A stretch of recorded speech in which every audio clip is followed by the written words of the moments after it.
bagus kok, mantap. Inilah kota Serang, Banten mempunyai Masjid Agung As-Sauro.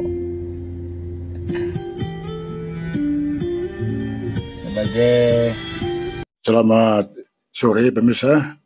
Ketua Yayasan Masjid Agung As-Sauro Kota Serang, Haji Sanwali SI MSI bersama jajaran pengurus, termasuk hadir juga Ketua DKM Masjid Agung As-Sauro, hadir menanti kedatangan rombongan dari pengurus Yayasan Masjid Agung Nurul Ikhlas Kota Cilegon yang bermaksud mengadakan studi banding dengan pengurus Yayasan Masjid Agung As-Sauro.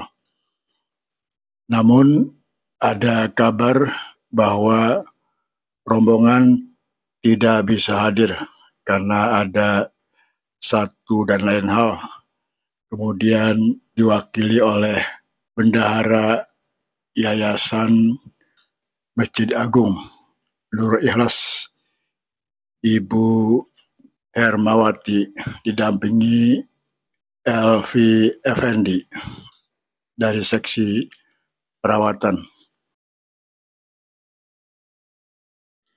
Respon kami dari pihak Masjid DKM As-Sauro, kita masih menunggu saudara kita yang dari Cilegon sampai bisa bertemu dengan kita, bahwa kita menyambut dan mempersilahkan kapanpun bisa hadir, kita sambut saudara kita dari Cilegon. Kita akan memberikan solusi yang terbaik agar Masjid Agung Cilegon lebih baik lagi untuk melayani jamaah, untuk melayani umat, agar sejahtera dunia dan akhirat. Kita mulai ibadah dengan sama-sama membaca Bismillah. Kami atas nama pengurus Yayasan Masjid Agung As-Sauro Kota Serang menyampaikan terima kasih tentunya atas permohonan untuk bisa silaturahmi hari ini, dan untuk keseriusan kami menerima kami sudah kami lakukan, dan mohon maaf jika memang akhirnya sudah beberapa yang pamit karena memang sudah menunggu dari sejak jam 2. Ini posisinya sudah jam 3 masa. Nah, maksud dan tujuan Ibu mungkin nanti sampaikan kalau memang ada yang perlu disampaikan. Kalau mau baca, termasuk juga bukunya juga disiapin ini sejarah As-Sauronya. Nah, untuk itu kami persilahkan dulu kepada Ketua Yayasan untuk menyampaikan ucapan selamat datang. Nah, langsung aja. Saya ini ngomong. Oleh karena itu, karena Pak Ketua Yayasan sudah dianggap cukup mungkin basa-basinya, jadi selamat datang Ibu. Selanjutnya kami persilahkan kalau ada yang mau disampaikan kepada kami semua. Ini lengkap, ada pembina, ada pengawas, ada pengurus yayasan. Kalau tadi sih ada Ketua DKM juga. Ya, terima kasih Bapak. Assalamualaikum warahmatullahi wabarakatuh. Pertama-tama kami mengucapkan mohon maaf yang sebesar-besarnya bahwa kami betul-betul terlambat, dalam artian tidak sesuai dengan jadwal sudah disepakati, yang semestinya harusnya jam 1 ya Pak Ketua Yayasan, karena di internal kami ada beberapa hal yang sekiranya memang agak sedikit ribet gitu, tapi karena kami sudah melihat postingan dari Bapak Ketua Yayasan bahwa Bapak sudah menunggu kami merasa punya rasa tanggung jawab yang seharusnya memang kami harus bisa datang ke sini. Jadi sekali lagi mohon maaf yang sebesar-besarnya atas Bapak-Bapak menunggu kehadiran kami. Dan kami pun sekali lagi mohon maaf karena tidak bisa didampingi oleh Ketua Yayasan ataupun Ketua DKM. Kebetulan saya namanya Hermawati, bisa dipanggil dengan Herma. Saya dari 2016 sudah bergabung di Masjid Agung semenjak pembangunan Masjid Agung Kota Cilegon. Dari awal saya masuk di Masjid Agung sampai sekarang, saya di bendahara Bapak dan Ibu Bapak semuanya. Bendahara DKM? Bendahara Yayasan Pak. Oh, yes. Sekarang di bendahara Yayasan, dari bendahara project, DKM, kemudian sekarang menjadi bendahara yayasan. Kalau hafal sih enggak Pak, karena semuanya kan by data ya Pak ya. Gitu. Bapak-bapak, perlu kami sampaikan bahwa tujuan awal kami ingin bersilaturahmi kepada bapak-bapak, terutama dengan Yayasan Atsauro, ingin brainstorming, dalam artian kami ingin mengetahui jika pengelolaan Masjid Agung atau DKM itu dikelola oleh pemerintah kota. Karena mungkin ini wacana yang akan kami sampaikan pada rapat pengurus nanti yang insya Allah akan dilaksanakan pada hari Selasa minggu depan. Dalam artian kami ingin mempunyai bahan jika pengelolaan DKM itu diserahkan kepada pemerintah kota, apakah ada plus minusnya gitu loh Bapak. Kami ingin mengetahui itu dan nanti akan kita bawa ke dalam forum. Nanti apakah forum itu memutuskannya seperti atas kajian dari Yayasan Atsauro yang sudah dilakukan atau bagaimana. Tapi setidaknya kami pengurus yang lama, pengurus DKM, ingin mengetahui secara detail dalam artian seperti apa guidance atau prosedur yang harus kami lalui jika pemerintah kota itu ikut dalam pengelolaan kepengurusan DKM. Jadi mungkin prolognya seperti itu Bapak yang kami ingin ketahui, plus minus dari pemerintah kota mengelola atau memberikan bantuan atau pengawasan ke pihak Masjid Agung. Karena kami di sini juga ada yayasan ya Pak, gitu. Jadi batasan-batasannya itu seperti apa? Mekanismenya itu bagaimana, rules-nya itu apa yang harus dilalui supaya tidak menyalahi daripada aturan. Jangan sampai nanti dikelola oleh pemerintah kota tetapi ada impact yang tidak baik untuk masjid sendiri ataupun yayasannya gitu loh Bapak. Mungkin itu dari kami yang harus kami sampaikan, tujuan dan maksudnya ingin bersilaturahmi dengan Yayasan Atsauro.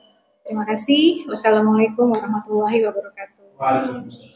Kepada Bapak Kiai Haji Sandir untuk menjelaskan apa yang diharapkan dari Ibu Erma tadi. Karena kalau saya yang jelasin nggak tahu awal sejarah.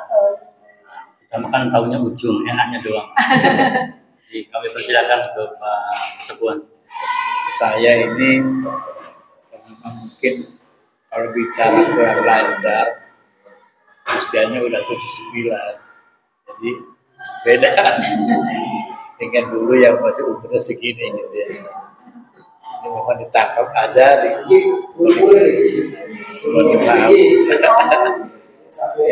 alhamdulillah ini semuanya anak-anak saya jadi pejabat semua ini. Jadi pada waktu itu tahun 1990-an saya itu setelah masih direhab oleh Pemda Kabupaten, itu bukan begini rehab yang dulu masih biasa. Itu Pak Aman Sukarso sebagai itu sekdanya dulu ya, Sampurna bupatinya. Selesai rehab itu dia sebagai ketua pelaksana rehab itu.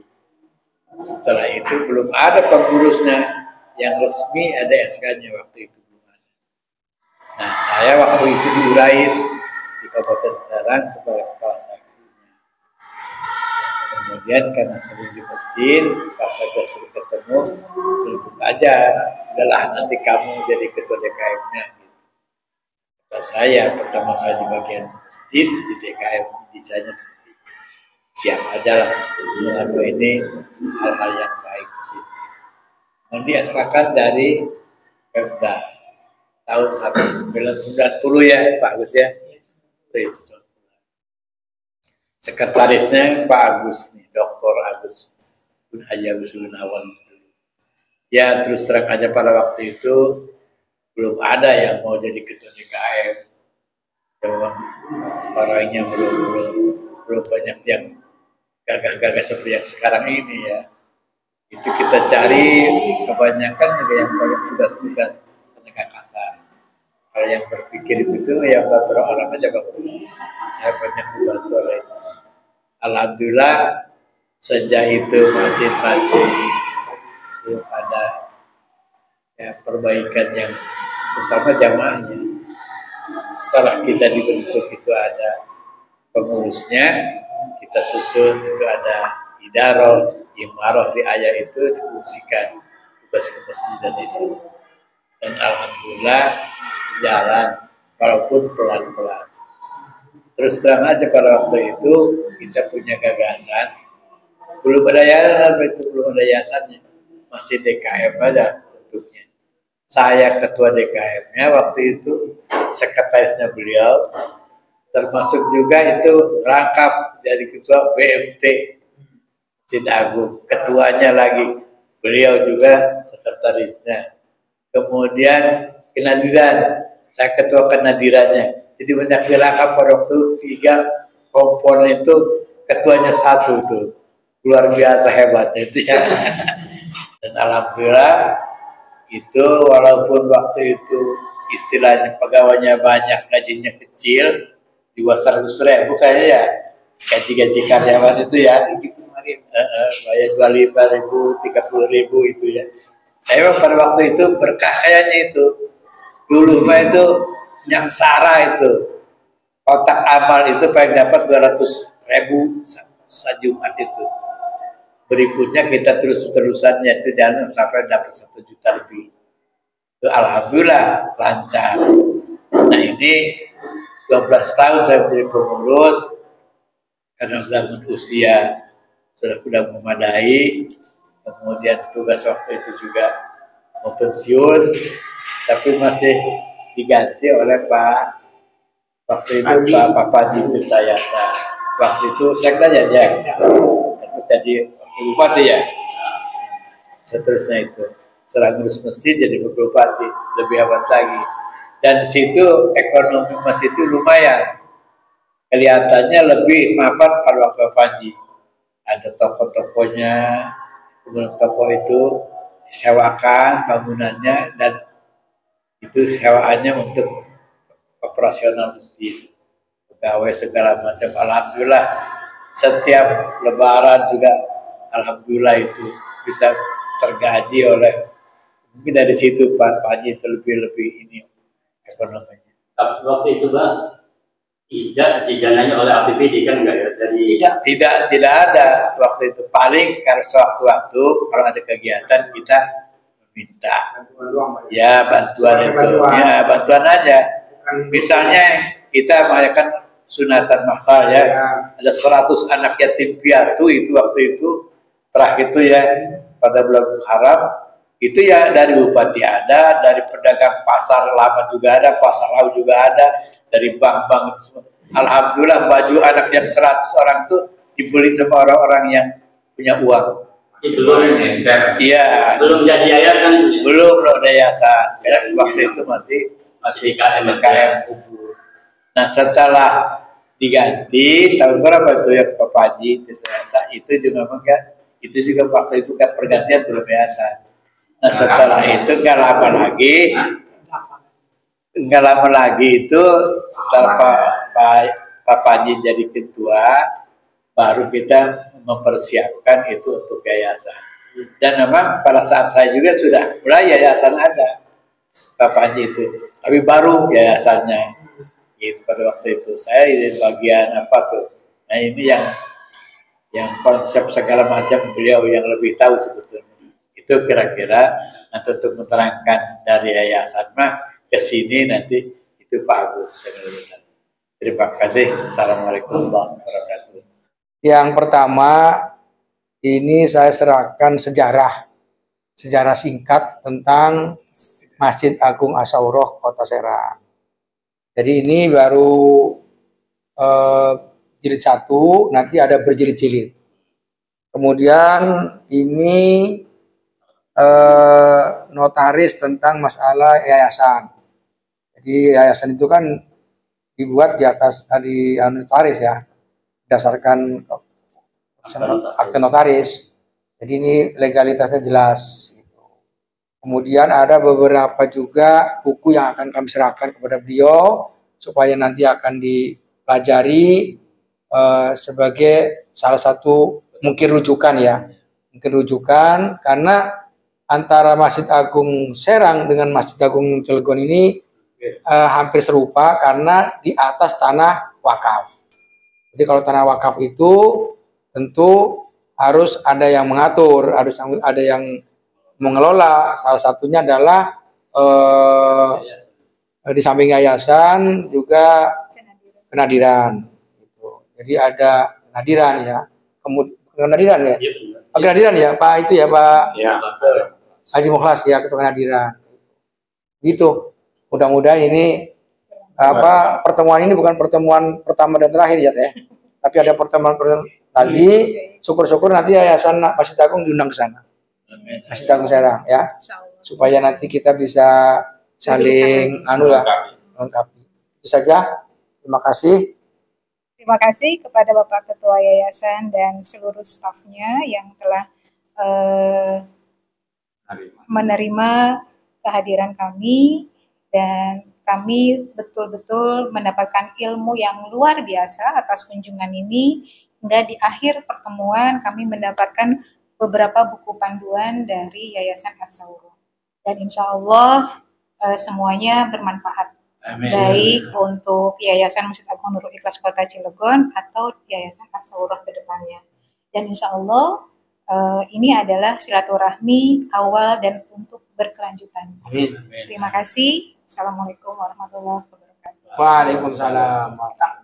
Ini pada intinya kunjungan pengurus yayasan dari Masjid Al-Ikhlas Cilegon kepada kami adalah yang pertama ingin brainstorming terkait dengan tata kelola masjid atau tata kelola yayasan di Masjid Agung As-Sawroh Serang, yang kemudian mencoba membandingkan dengan tata kelola yayasan di Masjid Cilegon.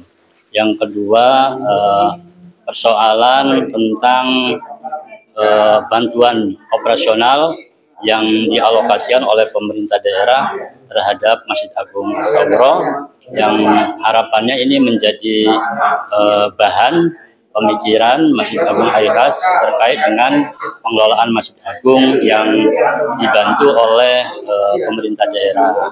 Nah, namun memang ada beberapa perbedaan sedikit terkait dengan manajemen di Yayasan Al-Ikhlas dengan yayasan di Masjid Agung Kota Serang. Salah satunya Masjid Agung As-Sawroh Serang ini kan menjadi Masjid Agung Kota Serang karena ada peraturan wali kota yang kemudian pemerintah Kota Serang berkewajiban untuk membantu biaya operasional dari Masjid Agung As-Sawroh. Sementara di Masjid Agung Al-Ikhlas rupanya masih belum ada peraturan wali kota yang menetapkan bahwa Masjid Agung ini sebagai Masjid Agung Kota Cilegon. Ini salah satunya yang kemudian memang pemerintah Kota Cilegon belum bisa memberikan bantuan operasional dalam bentuk hibah secara rutin. Ini titik yang menjadi perbedaan ya. Saya kira itu yang kemudian memang perlu ada upaya-upaya untuk bisa mengelola tanah wakaf yang digunakan oleh masjid itu secara baik ke depannya, sehingga memang takmir masjidnya juga baik, kemudian kebermanfaatan buat umat khususnya masyarakat Cilegon juga saya kira lebih baik. Kami di Yayasan As-Sawroh juga terus berusaha untuk memperbaiki tata kelola agar memang masjid ini dinikmati oleh masyarakat Kota Serang dan masyarakat Muslim pada umumnya, sehingga tidak hanya sekedar sebagai tempat ibadah, tapi juga sebagai destinasi keagamaan atau juga tempat-tempat yang bermanfaat buat masyarakat Kota Serang. Ihwal dari Yayasan Masjid Agung Nurul Ikhlas Kota Cilegon, Islamic Center Kota Cilegon, ingin brainstorming atau ingin bersilaturahmi dengan Yayasan At-Sawroh perlu kami lakukan karena kami memandang bahwa Yayasan At-Sawroh mampu atau bisa dikatakan sukses dalam menjalankan seluruh aspek baik dari manajemen, kepengurusan dan semuanya. Jadi kami ada baiknya berkunjung dan brainstorming kepada Yayasan At-Sawroh karena mumpuni bagi kami. Jadi intinya seperti itu. Kami perlu untuk melihat lebih jauh, melihat manajemen, melihat kepengurusan yang berhasil. Semestinya memang beliau bisa hadir, Pak, karena di last minute pada saat kami akan berkunjung, tiba-tiba ada kepentingan yang tidak bisa tergantikan. Jadi akhirnya mohon maaf, kami juga datangnya agak sedikit terlambat, tapi tetap kami harus datang karena menghargai bahwa Yayasan Asoro sudah menyiapkan untuk pertemuan ini. Seperti itu, Pak. Jadi mohon maaf sekali lagi, keterbatasan kepengurusan yang memang ada kesibukan yang tidak bisa ditinggalkan. Pertama, kami atas nama Yayasan Masjid Agung Kota Serang, tentu kenapa ini kita laksanakan acara pertemuan ini. Yang pertama, karena ada surat masuk permohonan dari Ketua DKM Masjid Agung Kota Cilegon. Oleh karena itu kami memberikan informasi dan sekaligus mengundang pengurus yayasan dan ketua DKM untuk menghadiri acara pertemuan pada sore hari ini. Itu yang pertama. Kemudian yang kedua, sesuai dengan surat permohonan beliau, ya, itu minta satu gambaran terkait mengenai pengelolaan Masjid Agung Kota Serang. Oleh karena itu kami tadi sudah kami sampaikan sesuai dengan tupoksi masing-masing. Ada beberapa ketua. Kalau ketua 1 itu membidangi tentang pendidikan. Ketua 2 itu membidangi tentang usaha. Ketua 3 itu membidangi tentang masalah kemasjidan. Jadi tadi tiga-tiganya alhamdulillah sudah menyampaikan informasi. Mudah-mudahan saya berbagi ilmu.